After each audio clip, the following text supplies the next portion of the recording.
지난 2019년 2월부터 시작한 이 로마서 강해가 장장 2년 6개월이란 긴 시간 진행하다가 오늘로 이제 마무리하게 됐습니다. 너무도 장구한 로마서 여행이었기에 때로는 힘듦도 있었고, 또 그래서 우리 중에 어떤 분들은 도저히 끝까지 함께 갈 수 없다 해서 중간에 하산하신 분들도 있었습니다만, 아무튼 여러 우여곡절 속에 주님의 은혜로 로마서 마지막을 맞이할 수 있게 됐습니다. 로마서는 다른 말을 붙이지 않더라도 성경 중에 보석이다 할 만큼 복음의 풍성함이 담겨 있는 그러한 보물 중에 보물입니다. 지금까지 우리에게 주신 이 말씀을 여러분들이 시간이 나실 때마다 다시 복습을 하셔서 복음의 유익을 풍성히 누려가시기를 바랍니다. 자, 이제 사도는 속이는 자에 관해 경고한 다음에 참된 복음의 교사들의 문안을 전해주는데요. 21절에서 23절입니다. 나의 동역자 디모데와 나의 친척 누기오와 야손과 소시바더가 너에게 문안하니라. 이 편지를 대사하는 나 더디오도 주 안에서 너에게 문안하노라. 나와 온 교회 식주인 가이오도 너에게 문안하고 이성의 제무 에라스도와 형제 구아도도 너에게 문안하니라. 지난 우리가 살펴봤습니다마는 교회 안에서 속이는 자들은 공교하고 아첨하는 말로 유혹을 해서 소위 말해서 자기 욕심을 채우고자 합니다마는, 이 사도를 돕는 참 교사들은 거룩한 사랑의 심정으로 사도와 마찬가지로 로마 교회에 따뜻한 인사를 합니다. 로마 교회가 평강이 하나님 안에서 거룩한 교회 사명을 이제 수행을 하고 주 예수의 은혜로 말미암아 거룩한 교회답게 서 나가기를 바라는 심정을 이처럼 함께 표하는 겁니다.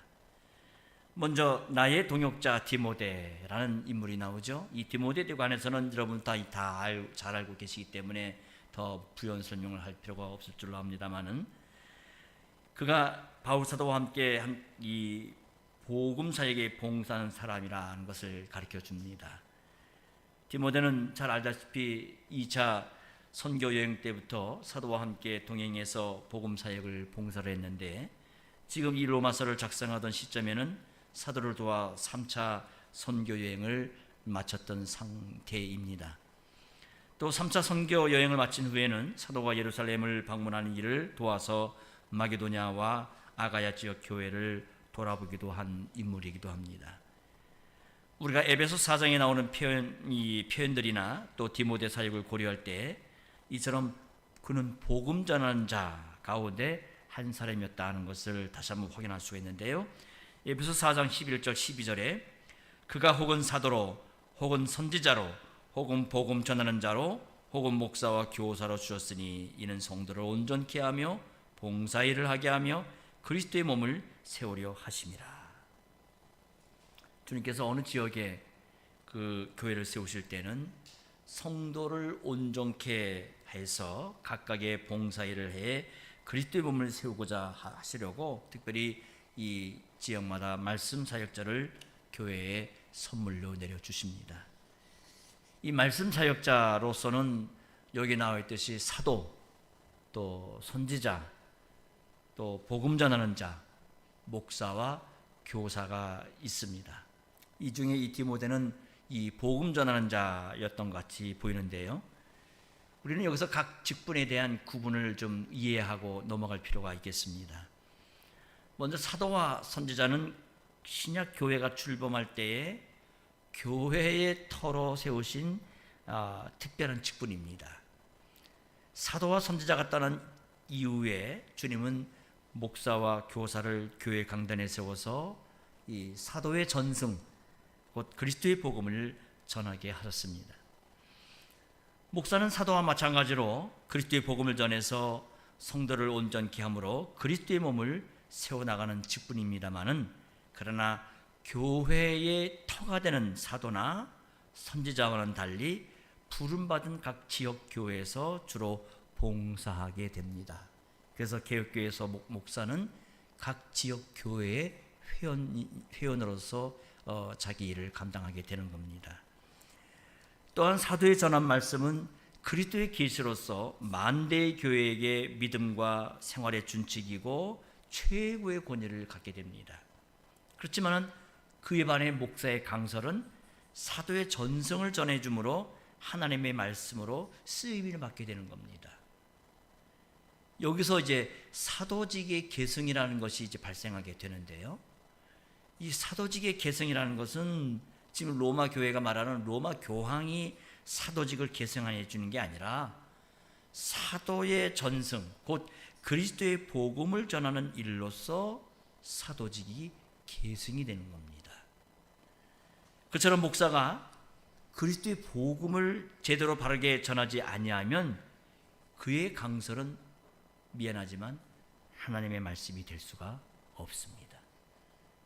목사가 하나님의 말씀이라고 본문을 읽고 얘기를 한다 해서 무조건 하나님의 말씀이 되는 게 아닙니다.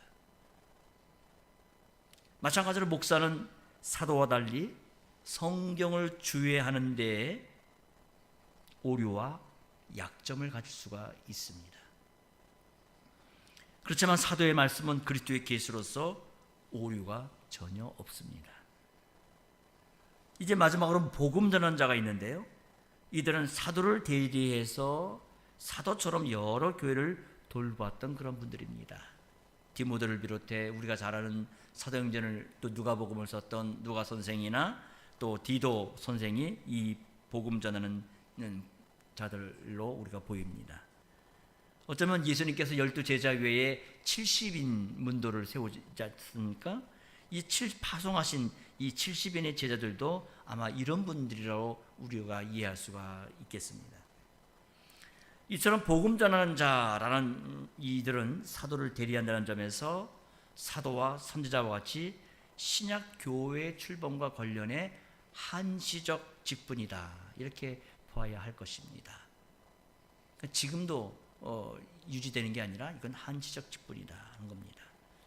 동시에 여러 교회를 한 사람이 돌봤다는 점에서는 후대 감독과 비슷한 점이 있다 할 수 있는데, 물론 후대 감독을 복음 전하는 자로 말해서는 안 되죠. 말하자면 기능상 그렇게 비슷한 면이 있다, 그 점을 말씀드리는 겁니다. 이처럼 하나님께서는 주님의 교회를 위해서 때때로 여러 교회를 돌볼 수 있는 그런 인물을 주시기도 하십니다. 고대 어거스틴 선생이나 개혁시대에 우리가 잘 아는 루터 목사님이나 또 캘빈 목사님 같은 분들이 좋은 예가 될 것입니다. 다음으로 친척 누기오와 야손과 소시바더라는 인물이 나오는데요. 로마서 16장 처음에 문안 인사에도 바울 사도의 친척으로 안드로니고와 유니아 헤로디온이라는 인물이 나왔잖아요. 이 누기오라는 이름이 사도행전 13장 1절에 구레네 사람 루기오라는 이름으로 안디옥 교회의 선지자들과 교사들 가운데 나오기는 합니다마는 그 사람이 바울 사도의 친척과 동일한 인물인지는 분명하지는 않습니다.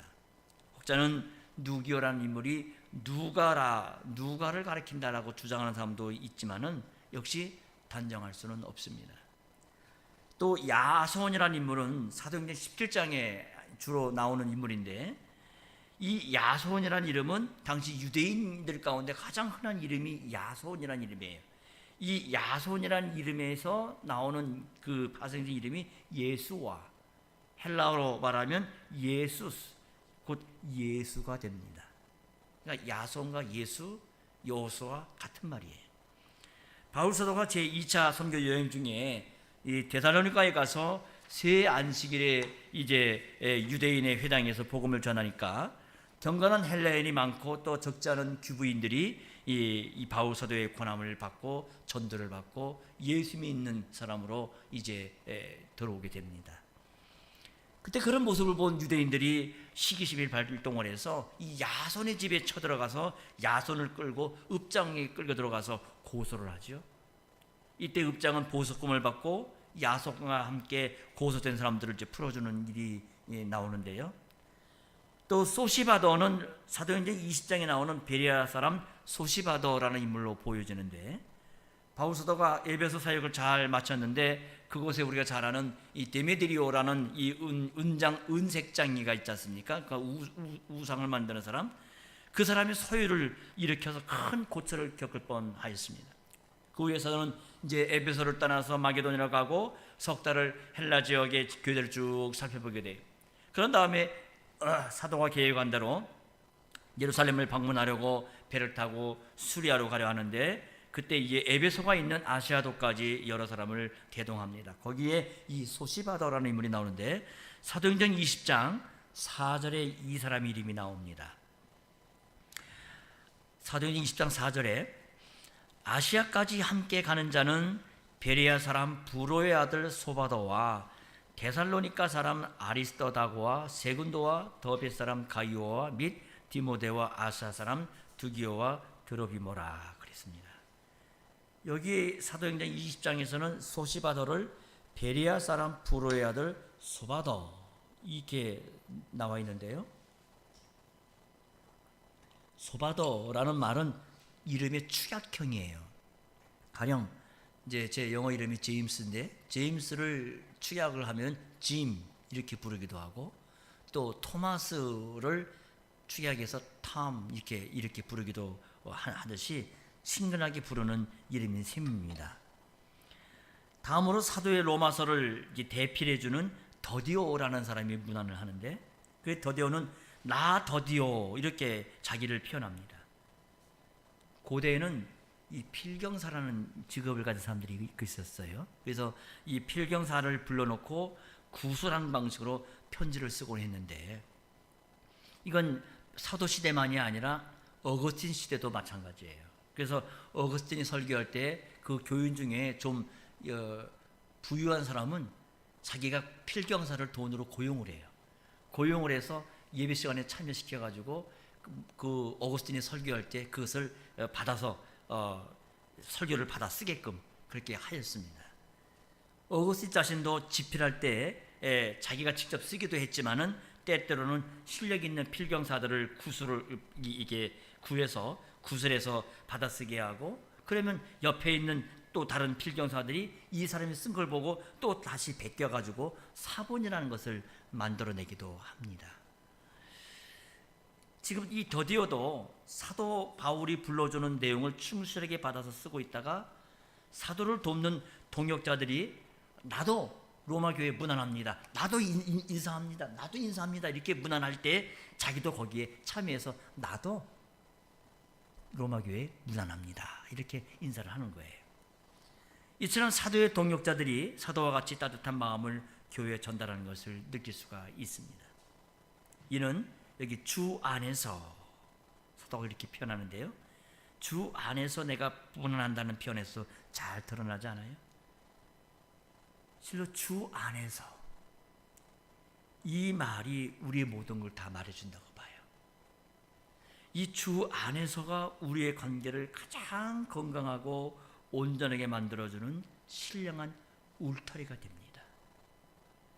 우리의 모든 참된 관계는 이 주 안에서 이루어져요.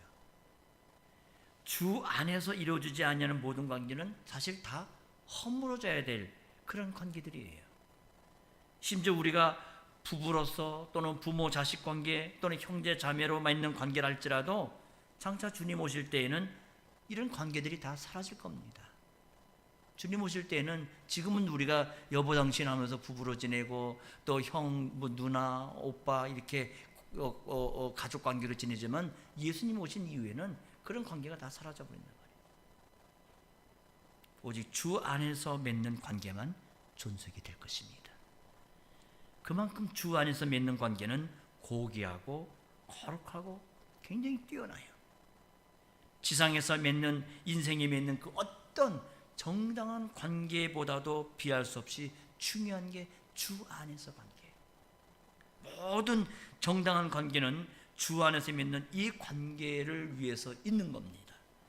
마찬가지로 신자가 주 안에서 맺지 아니하고 사사로운 정의나 다른 무엇을 동원하려 한다면 그건 결코 작은 일이 아닙니다.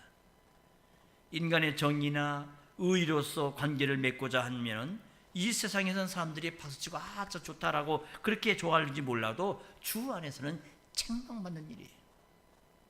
함께 교회 생활을 오래 했다는 사실로 인해 혹은 서로 어떤 취향이나 어떤 성격이 잘 맞는다는 사실이든지 또는 고향이 같다든지 또는 학연이 같다는 사실을 끌어들여 가지고 관계를 맺으려 한다면은 거룩한 사랑의 일치를 흔드는 무서운 잘못인 것입니다. 오직 믿음으로 관계를 맺도록 힘써야 됩니다. 오직 믿음으로. 이 오직 믿음으로라는 말을 여러분들 가볍게 생각하지 마시기 바랍니다. 혹시는 믿음이란 말, 믿음으로 하게 되면 아유 재미도 없고 고루하다. 뭐 맨날 믿음 그래. 사람이 어떻게 뭐 그냥 예배당 안에서만 사는 것도 아닌데 뭐 이런 말을 자꾸 하나, 이런 생각이 들 수도 있을지 모르겠어요. 그럴 때에는 내 자신이 참으로 좋아하는 것이 하나님 나라인지 아니면 세상인지를 스스로 물어보고 살펴봐야 될 것입니다. 이 세상에서 하는 방식을 끌어들여야 겨우 관계를 유지할 수가 있다고 한다면 이 말은 그리스도 갖고는 충분하지 못하다는 말과 같은 의미가 되지 않겠어요? 그리스도 안에서가 아니면 참된 즐거움은 없는 거예요. 이 즐거움을 모르고 달리 즐거움을 찾는다고 한다면 그것은 주 안에서 머물러 있지 않고자 하는 겁니다. 주 안이라는 울타리를 벗어나고자 하는 거예요. 교회에서든지 집에서든지 그리스도의 복음 안에서 교제하고자 하십시오. 이 말은 그저 딱딱하게 그저 성경 말씀만 이야기를 하고 사사로운 말 하지 말라는 말, 그런 뜻이 아니에요. 성경의 빛에 따라서 그리스도를 주신 은혜를 감사하며 하나님이 주신 모든 선한 것으로서 함께 하나님의 기뻐하신 뜻을 이루고 사는 겁니다. 하나님이 주신 좋은 것을 참으로 즐길 줄 알고 아름다운 인간미를 발휘해 확신 있고 조화로운 삶을 함께 영위해 나가는 거예요. 자꾸 그런 사회를 이루고 나가고자 힘써 나가는 겁니다. 그런데 그런 일이 어색하게만 여겨지고 왠지 불편하게 느껴진다면은, 그러면 그런 사람이 과연 영원한 하나님 나라에 들어갈 마음이 솔직히 있겠습니까? 한번 스스로 물어보자 이 말이에요. 신자들이 모인 곳에서 함께 찬송드리는 일은 실로 자연스럽고 아름다운 일이에요. 에베소 5장 18절 19절에 술 취하지 말라. 이는 방탕한 것이니 오직 성령의 충만을 받아라. 시와 찬미와 신령한 노래들로 서로 화답하며 너희 마음으로 주께 노래하며 찬송하며 그래.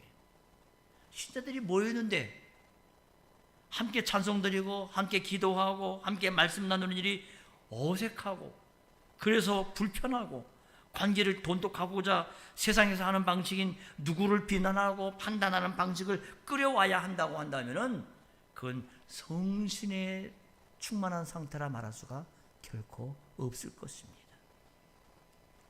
이 말씀은 신자들이 모이면 의뢰 다른 건 하지 말고 그저 찬송하고 기도하고 말씀 나누기만 하라? 그런 뜻이 아니에요. 적어도 함께 모여 이야기하고 활동하면서 하나님을 찬송하고 하나님의 은혜를 바라며 하나님의 뜻을 구할 만한 일이 있으면 이런 태도들이 자연스럽게 나올 수 있어야 된다, 그 말이에요. 이런 것이 바로 성도의 교제입니다. 이처럼 신자들이 모여서 하나님의 말씀을 깨달은 것을 서로 나누고, 이 말씀을 깨달을 때 내겐 이런 감사가 있더라, 이런 부족이 내가 보여지더라, 이렇게 그 말씀으로 서로 가르치고 권하는 것이 사도의 명령이며 이게 성도의 교제입니다. 골로새 3장 16절에 그리스도의 말씀이 너희 속에 풍성히 거하여, 이 말씀 자세히 보십시오. 그리스도의 말씀이 너희 속에 풍성히 거하여 모든 지혜로 피차 가르치며 권면하고 시와 찬미와 신령한 노래를 부르며 마음의 감사함으로 하나님을 찬양하고. 성도의 교제가 뭔지를 사도가 지금 알려주고 있는 거예요. 사도는 사도 자신에게 복음을 배워서 그리스도의 말씀이 신자들 사이에 풍성해서 이제 그걸 갖고 서로가 가르치고 권면하라라고 말씀하고 있는 겁니다. 그런데 신자들이 모여서 한다는 것이 그저 남 뒷담 하나 하고 한담에 불과한다면 그 관계, 그 모임이 아무리 희희낙낙하고 화기애애할지라도 그것은 회개할 일로 알아야 돼요. 그건 신자의 모임이 아니라고. 그렇다고 신자가 모이면 늘 엄숙하게 지내야 한다든지 그저 성경 이야기만 해야 한다든지 혹은 재치 있는 농담이나 세상 이야기 일치하지 말라나 그런 뜻이 아니에요. 농담이든지 세상 이야기든지 혹은 무슨 이야기를 하든 간에 근본적으로는 그 근저에는 사도가 교훈하는 명령 위에서 이루어져야 된다. 그 말이에요. 신자는 그리스도의 말씀을 쫓아 말하는 존재가 신자입니다. 만약 그리스도의 말씀을 쫓아 말하는 것이 왠지 내가 어색하다면, 내가 나에게 맞지 않는 옷을 입은 것이 불편하다고 한다면 그리스도를 더욱 친숙히 알도록 힘써가야 할 것입니다. 그리스도께서 얼마나 좋으신 분이에요. 얼마나 복되시고 소망스러운 분이십니까? 할 수만 있으면 종일이라도 아니 평생 그리스도만 있으면 얼마나 좋겠어요. 적어도 우리의 관계가 이런 방향을 지행하야 옳지 않겠어요? 세종개혁교회 그러면 그 교회는 이렇더라, 이게 특징이더라, 이런 소문이 나야 되지 않겠어요? 이런 방향을 향해 가는 길에서 누구든지 믿음으로 교회와 형제 유익을 위해 발언할 수 있어야 될 것이고, 그런 발언이 교회에서 지지와 격려를 받아야 우리의 관계가 주 안에서 이루어지고 있다라고 할 수가 있을 겁니다.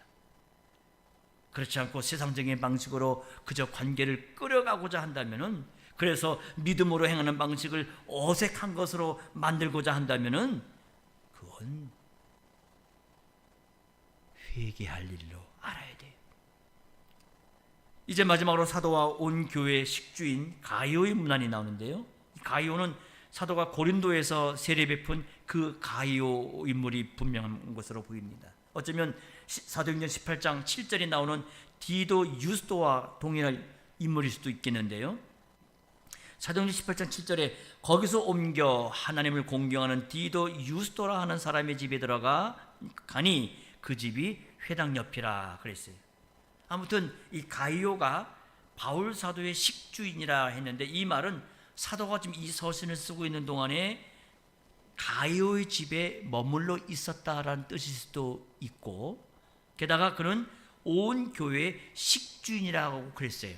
이 말은 그의 집에서 고린도 교회가 예배로 모일 수도 있다는 얘기입니다. 혹은 다른 교회 손님이 고린도를 방문할 경우에 그가 이 손님들을 자기 집에 모시고 지내도록 했다는 뜻일 수도 있습니다. 그만큼 교회 공적인 손님을 맞이하는 일이 중요합니다. 이 예는 무엇보다도 엘리사 선지자를 공개했던 여인과 같은 그런 믿음이 필요할 거예요. 마찬가지로 교우들께서도 우리 가운데 이런 일을 행하는 분들의 노고를 아주 귀하게 여겨야 할 것입니다.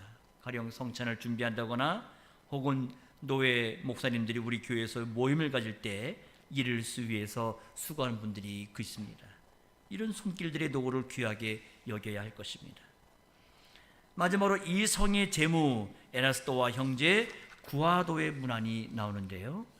이 에라스도에 대해서는 사도행전 19장 22절이나 디모데후서 4장 20절이 나오는 에라스도와 동일한 인물인지를 생각해 볼 수 있겠는데, 이런저런 이유에서 대체로는 다른 인물로 그 신학자들이 봅니다만은 사실 그것도 분명하지는 않습니다. 그 1세기에 그 로마에 만들어진 그 고린도의 어느 대리석 보도블록에는 공공사업 담당 지방행정관인 에라스도가 자비로 이 돌을 놓았다라는 글을 새겨져 있다고 합니다. 아마 여러분들 언제 시간이 되셔서 그리스나 로마 이렇게 여행을 하시게 되면 한번 가셔서 확인해 보시기 바랍니다. 재무관이 아니라 그 돌에는 지방행정관이라고 돼 있어서 이게 그 성경에 나오는 지금 말하고 있는 그 동일인인지 확정할 수는 없지만 어쩌면 아마도 한 사람이 두어 가지 직책을 가질 수도 있었을 때니까 뭐 그럴 수도 있겠다는 생각이 드는데, 아무튼지 아가야 교회는 이런 유력한 인물이 교회 안에 있어서 사도의 일을 적극적으로 돕고 있었던 겁니다. 형제 구하도는 특별히 형제라고 부르고 있는데, 이는 에라스도의 형제를 말하는 게 아니라 일반적으로 신자를 가리키는 말로 보입니다. 우리가 보통 형제님, 자매님 그렇게 말하잖아요. 그렇게 보이는 거예요. 이 구하도라는 분이 어떻게 사도를 도왔는지, 혹은 에라스도라는 분이 어떻게 사도와 함께 교회를 세우는데 활약했는지는 알 수는 없겠지만은, 주님께서 친히 교회의 머리가 되셔서 이처럼 원하시는 대로 이러한 종들을 불러다가 주의 기뻐하신 일에 쓰셨다는 것을 알 수가 있습니다. 사람은 사실 아무것도 아니에요. 주님께서 주님의 일에 써주시는 겁니다. 이분들이 사도와 함께 즐겁게 무난한 이 심정에서 주님의 부르심에 어떻게 충성스럽게 봉사했겠는지를 우리는 짐작할 수가 있겠습니다. 자, 이제 서신 마지막 부분인 사도의 속령 부분을 마치면서 오늘 강사를 마치고자 하는데요. 자, 25절에서 27절입니다. 나의 복음과 예수 그리스도를 전파함은 영세전부터 감추었다가 이제는 나타내신 바 되었으며, 영원하신 하나님의 명을 조차 선지자들의 글로 말미암아 모든 민족으로 믿어 순종케 하시려고 알게 하신 바 그 비밀의 계시를 조차된 것이니, 이 복음으로 너희를 능히 경고케 하실 지혜로우신 하나님께 예수 그리스도로 말미암아 영광이 세세 무궁토록 있을지어다. 아멘. 자, 사도는 마지막 서신 마지막에서 너희를 능히 경고케 하실 분, 곧 홀로 지혜로우신 하나님께 세세토록 영광을 돌립니다. 이미 사도는 로마서 11장에서 이 복음의 도리를 다 전한 다음에 영광이 그에게 세세 있으리로다 아멘 하고 영광송을 돌렸었는데, 이제 이 복음의 교훈들을 다 베푼 후에도 역시 사도는 하나님께 영광을 돌립니다. 바로 여기에 우리의 살아가는 이유, 믿음, 행위의 목적이 있습니다. 이것이 우리 인생의 제일 되고 가장 높은 목적입니다. 복음의 도리를 깨달은 사람마다 깊도다 하나님의 지혜와 지식에 부요하며 하고 찬송하지 아니할 수가 없어요. 그 지혜와 지식에서 나온 복음의 도리대로 다 이루어져서 하나님의 이름이 세세토록 영광 받으실 것을 구하지 아니할 수가 없는 거예요. 그처럼 복음의 교훈을 좇아 거룩한 사랑으로 하나가 돼서 거룩한 사회를 드러내는 거기에서 그리스도의 다스림이 얼마나 뛰어나신지를 깨달아 감사하지 않을 수가 없는 겁니다. 장차 영원한 나라가 세워져서 우리 하나님의 영광이 세세토록 드러날 것을 구하지 않을 수가 없어요. 과연 우리는 하나님을 찬송하기 위해 지음받은 존재들이에요.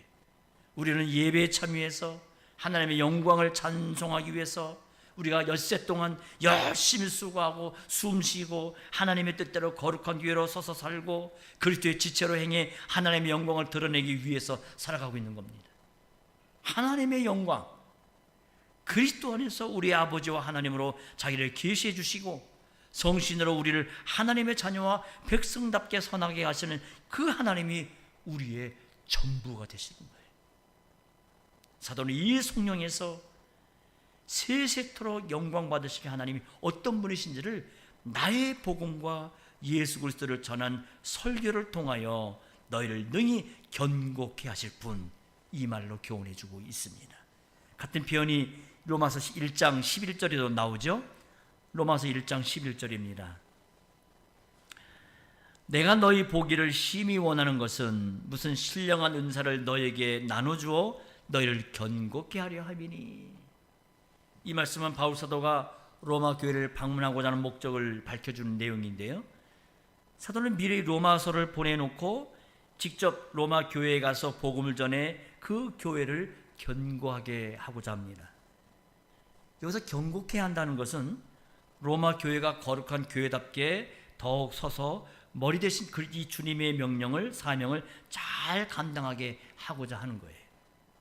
사도가 3차의 선교 여행을 마치고 이어서 예루살렘 교회, 이방인 교회에 헌상을 전달한 다음에 로마 교회를 방문하게 되면은 부활하신 그리스도께서 어떻게 거룩한 교회를 세워서 하나님 나라의 능력을 드러내신지를 생생하게 전해 이 교회가 믿음 안에서 굳게 서 나가라는 것을 격려할 수가 있고, 또 스페인 선조 이 전도에 로마 교회를 참여시켜 가지고 교회 사명을 수행할 수가 있게 될 것입니다. 이게 주님께서 교회에 내리신 지상 명령이 아니겠어요? 우리가 지금 교회로 존재하고자 존립하고 행동하는 이 모든 것이 바로 이런 명령을 받들기 위함이에요. 이처럼 사도는 서신 말미에서 하나님께서 사도와 사도의 봉사를 쓰셔서 로마 교회를 거룩한 교회를 세워주시고 교회 사명을 행할 수 있게 해주실 것을 확신하면서 영광 찬송을 하나님께 돌리는 겁니다. 실로 하나님께 찬송이 돌아가야 되는 것은 이 모든 것이 홀로 지혜로우신 하나님에게서 나온 것이고 그 하나님의 능력으로 이루어진 것이기 때문에 그래요. 사도가 전한 복음을 인생 가운데 누가 알았겠습니까? 독생자를 아낌없이 내어주시는 그 하나님의 사랑의 광이 과연 누가 생각이나 했겠습니까? 사도는 27절에 지혜로우신 하나님께 영광이 세세토록 있기를 구하는데, 이 말을 좀 더 정확하게 번역을 하면 홀로 지혜로우신 하나님께 영광이 세세토록 이렇게 해야 됩니다. 그러므로 사도는 자기의 복음, 곧 그리스도를 전한 설교가 영세 전부터 감추었던 비밀의 계시를 따른 것이다 라고 선언을 하고 있어요. 여기서 영세 전이란 하나님 마음 안에 그리스도 안에서 죄인을 구원하시고 거룩한 교회를 세우실 뜻이 있었던 것, 그걸 가리켜요. 이처럼 구원은 오직 하나님께만 있습니다. 하나님의 사랑에 있는 거예요. 오직 하나님께서 거룩한 사랑으로 죄인을 구원하시기 위해서 자기 아들을 아낌없이 놓아 주었어요. 이것이 바로 영원전에 그리스도 안에서 우리를 선택하신 겁니다. 이 구원의 복음이 오직 하나님의 비밀의 계시로만 알 수가 있는 거예요. 하나님께서 이 모든 날 마지막 날에 그리스도로 말미암아 계시하신 까닭에 사도가 온 천하에 이 구원의 복음을 전할 수가 있었던 겁니다. 마찬가지로 부활하신 그리스도께서는 사도들이 세상을 떠난 이후에 교회의 강단에서 이 복음이 전파되게 하시고자 교회마다 목사를 세우셔서 사람마다 그리스도를 알고 믿어 구원을 얻을 수 있게 하고 계시는 거예요. 그처럼 하나님이신 성신이 아니고서는 아무도 복음을 깨달을 수가 없습니다. 제 아무리 세상에서 학박사를 할지라도 성신이 역사하지 않으면 이 복음을 깨달을 수가 없는 거예요. 사람의 지혜와 능력으로는 그 복음의 그리스도를 믿을 수가 없습니다. 오히려 십자가에 달리신 그리스도를 미련하다라고 비난하고, 부활하신 그리스도라는 것은 과학적으로 불가능한 일이라고 무시할 뿐이에요. 심지어 예수님이 자신이 다시 오신다는 재림의 얘기를 로마 가톨릭의 신학자들은 뭐라고 말합니까? 제자들과 마지막 밤에 너무 포도주에 술에 취해가지고 그 술김에 예수님께서 헛말을 하셨다. 지금까지 예수님이 오시지 않는 거 보면 알지 않느냐. 술 취해서. 이게 로마 바티칸의 이야기예요. 자유주의 신학자들은 그리스도의 부활이란 그리스도의 이타적이고 희생적인 정신들이 우리 마음에 살아 움직이는 것, 그리스도의 정신으로 사는 것, 그게 부활인 거다. 그게 부활입니까? 그렇게 성경을 해석을 해요. 사도의 복음을 하나님의 계시로 받지 않냐고 사람의 말로 받기 때문에 그렇게밖에 해석할 수 없는 거예요. 아니, 그리스도를 인간 예수로밖에 생각하지 않기 때문에 그런 말을 할 수가 있는 겁니다. 그러니 비슷한 이타 정신이 불교의 저 대자대비나 유교의 인해나 기타 종교의 신심에도 있다고 해서 산에 올라가는 길은 여러 갈래가 있는데 기독교는 이 길로 가는 거고 불교는 저 길로 가는 거고, 그래서 꼭대기는 다 같은 데서 만나는 거다.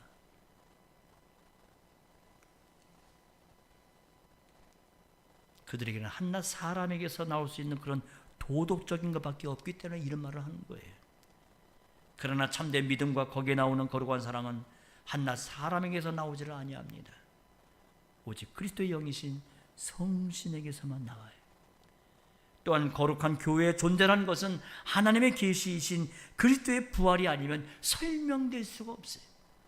참된 믿음이 아니고서는 하나님의 계시이신 그리스도를 바로 알지를 못합니다. 그런데 그리스도 오시기 오래전부터라도 하나님께서는 온 세상이 주로 말미암아 어두컴컴해서 인생 가운데 아무런 소망을 찾아볼 수 없는 그때에 친히 자신의 종들을 통해서 이 복된 경륜을 드러내셨어요. 고린도전서 2장 9절에 기록된 바, 여기 기록된 바는 이사야서를 말합니다. 기록된 바, 하나님이 자기를 사랑하는 자들을 위하여 예비하신 모든 건 눈으로 보지 못하고 귀로도 듣지 못하고 사람의 마음으로도 생각지 못하였다 함과 같으니라. 지금 사도는 이사야 선지자 예언을 이용하고 있어요. 이처럼 그리스도 오시기 오래전부터 하나님께서는 자기의 종들을 통해서 이 복음을 계시해 주셔서 어둠밖에 없던 세상에, 캄캄한 세상에 구원과 소망의 빛이 환하게 비치게 하셨어요. 그리고 그리스도께서 할례자의 수종자로 오셔서 조상들에게 하신 그 약속들을 다 이루어서 하나님의 신실하심, 하나님께서 얼마나 의로우신지를 드러내실 때에 언약 백성만이 아니라 이방인들도 하나님 가까이에 이룰 수 있도록 해주신 겁니다. 그래서 사도는 복음은 모든 믿는 자에게 구원을 주시는 하나님의 능력인데, 그 능력은 첫째 유대인이고 둘째는 헬라인에게도 미칠 수 있는 능력이다라고 천명하고 있는 것이 아니에요. 과연 이 복음은 모든 민족으로 믿어서 순종케 하는 겁니다. 유대인이나 이방인이 그리스도 안에서 모든 죄성을 받아 하나님의 자유의 자격을 얻고 그리스도의 부활 생명에 참여해서 하나님의 자녀답게 거룩한 삶을 영위할 수 있게 하는 거예요. 그래서 전에는 서로가 반목하던 유대인과 이방인이 그리스도 안에서 동일한 생명을 받아 형제라고 부르게 되고, 그리스도 안에서 받은 것으로 서로를 섬기고 그리스도의 거룩한 사회를 이루며 살 수 있게 되는 겁니다. 그리스도 안에서 모든 죄성을 받은 자들이 영원히 멸망하지 아니할 의로운 나라를 이루고, 그리스도의 생명에 참여한 자들이 마치 그리스도처럼 겸손하게 거룩한 사랑으로 섬겨가지고 영원히 복된 사회를 이루고 나가는 겁니다. 죄와 사망의 권세가 이기지 못하는 그런 능력 있는 세계를 세워져 나가는 거예요. 나갈 수 있게 하는 겁니다. 바울 사도는 이 복음을 예루살렘부터 시작해서 일루리곤까지 로마 제국 저 동편에 널리 전파해 거룩한 교회들을 세워지게 했어요. 그리고는 이제 로마 교회를 건너가서 로마 교회와 함께 제국의 더 서편까지 가서 스페인까지 가서 거기에도 영원한 나라의 복음을 전파하고자 하는 겁니다. 그야말로 다니엘 선지자가 느부갓네살의 꿈속에서 보았던 그 이상이 이제 사도의 눈앞에 쫙 이루어져 가고 있는 거예요. 작은 뜨인 돌 하나가 거대한 신상을 다 부숴버리고 큰 태산을 이루고 가는 그런 모습을 사도가 보고 있는 거예요. 이후 복음은 사도가 당시 알지 못하던 저 아메리카 대륙에도 들어가고, 이제는 이 극동의 아시아에도 전파돼서 이처럼 주님의 교회가 이 세종시 안에도 세워져 나가고 있는 겁니다. 그리고 주님 다시 오실 날에 그 태산은 온 세상을 채운 그 영광의 실상을 우리의 눈으로 보게 하실 겁니다. 그때 우리의 마음에는 영광성이 우리 안에서 울려 나올 거예요. 그리스도로 말미암아 그 찬송이 세세 무궁 하나님께 돌아가게 될 것입니다. 복음의 핵심은 그리스도입니다. 그리스도께서 복음이십니다. 그리스도는 과연 자기 모든 믿는 자에게 구원을 주시는 하나님의 능력이 되십니다. 기도하시오. 거룩하신 하나님, 저에게 하나님의 독생자 예수 그리스도를 아낌없이 내어주셔서 누구든지 믿는 자마다 하나님의 구원을 얻되 그리스도를 얻고 그리스도 안에서 지극히 높이심을 받아 그리스도와 같이 하나님의 뜻을 이루며 살게 해주셨습니다. 그리에 장차 그리스도와 같아지게 하여 주시오니 이 복음의 도리와 교훈이 실로 깊고 높고 넓어 인생이 다 헤아릴 수가 없습니다. 저희가 거룩한 교회로 서 나가는 길에 이 도리가 영원한 진리인 걸 더 확신케 해주시고 그리스도의 교훈이 소망과 생명의 빛이 되는 걸 더 증험할 수 있게 하여 주옵소서.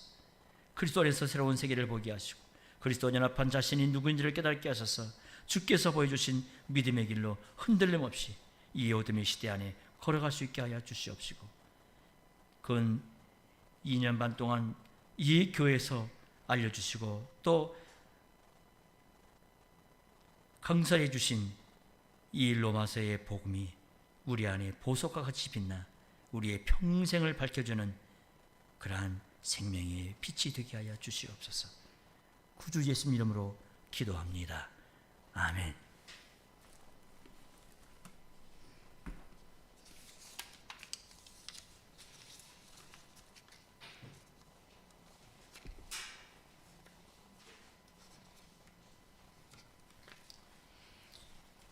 성경 1번 165쪽입니다.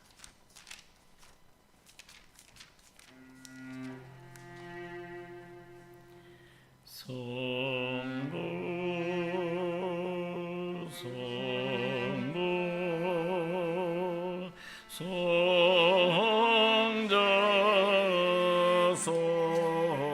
성신께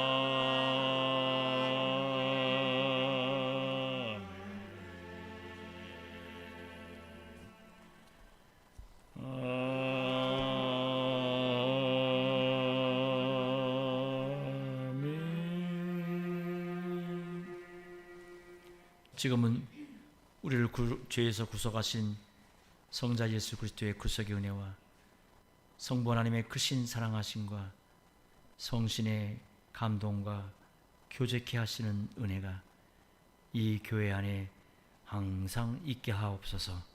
아멘.